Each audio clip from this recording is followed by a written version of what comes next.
love this story. Me and Zach met at school at UVU.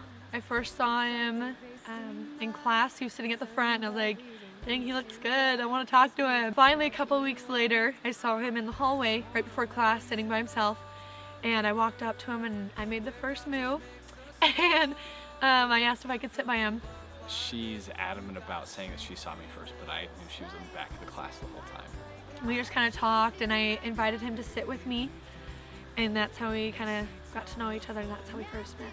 Through the night with your arms around me tight, I'd stay anywhere with you. I'll stay anywhere with you. Our first date, I actually knew I was going to marry Becca, and she didn't know it yet, but I already knew it. I picked her up and we actually went to a BYU game. And it was super cold, and his mom was super sweet she got after him, she said, and because he had a bunch of blankets and pillows and jackets to make sure I was warm. And I was like a marshmallow because I was wearing all the jackets. I was really feeling it. She may state otherwise, but she was feeling it too. We ended up leaving in the third quarter because we were just freezing our toes off, and we went to see Interstellar. And it's a super long movie, right? So I fell asleep. We were all cuddly and cutesy. Afterwards, he took me home. I fell asleep again. And I fell asleep on his shoulder, and thankfully he didn't tell me that night because I would have been super embarrassed. But you know, I drooled all over his shoulder and there's like a puddle. She had drooled, like not exaggerating, from here down to here through my BYU jacket. And when we got to our house, I tapped her and she woke up. She's like, oh, are we already at my house? It was the cutest thing ever. And that was our first date. And it just got better from there.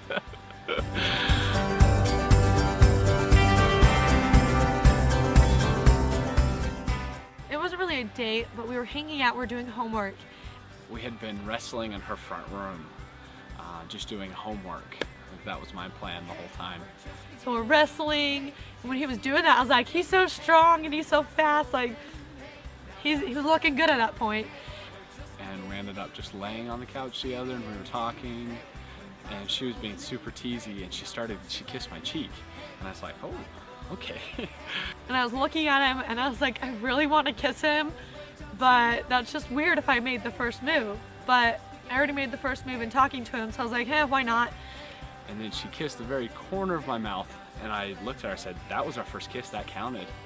She's like, no, it didn't, that did not count, that is not our first kiss. And then finally she's like, fine, this can be our first kiss. And she just planted one right on me. Our first kiss was on the couch in my house. It was great.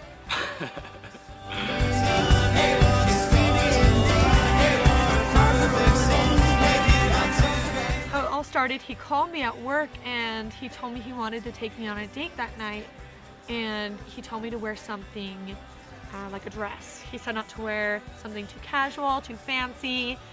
So that was a little fishy. He wanted something specific. I picked her up, and I think she knew that I was going to propose. She probably knew because she got all dressed up for it, got all dolled up and pretty. I let him know earlier that my friend Jaime, it was his birthday, and he invited us to sushi.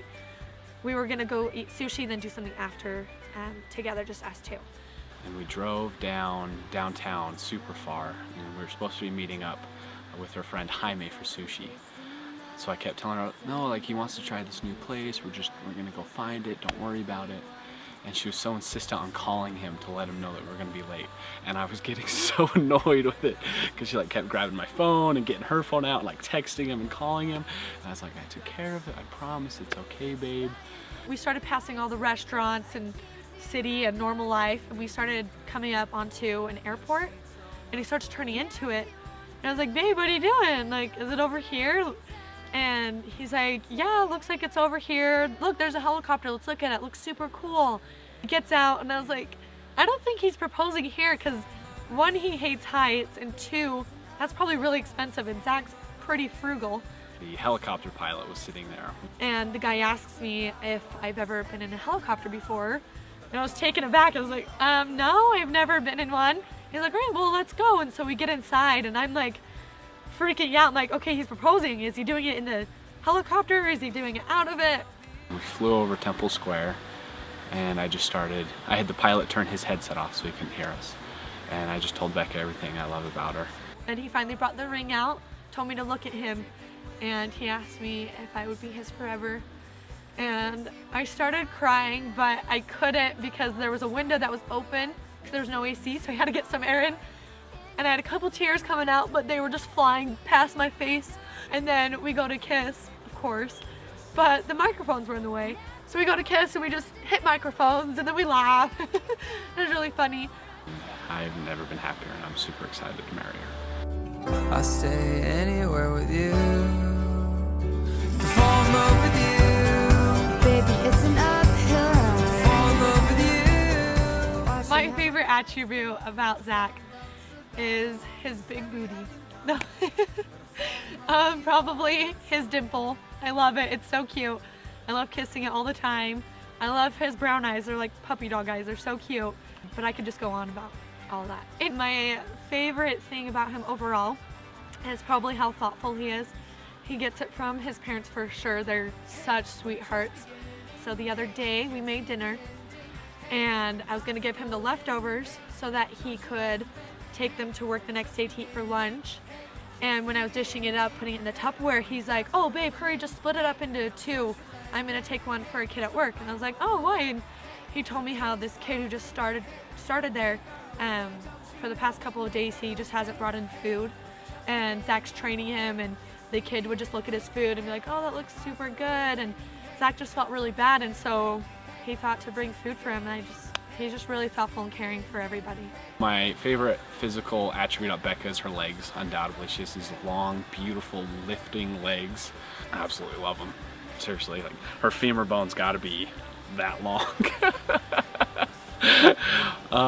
And then my favorite attribute about her is her drive, actually. If Becca puts her mind to something, there's nothing that she can't do.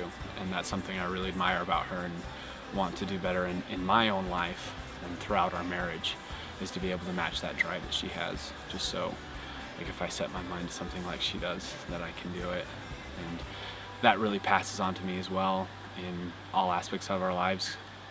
And she'll just, I don't know, she'll be like, what are you doing? Why are you stopping? You can do it. I know you can do it. She believes in me. And so that's my favorite thing about her, is that drive she has. And she knows that.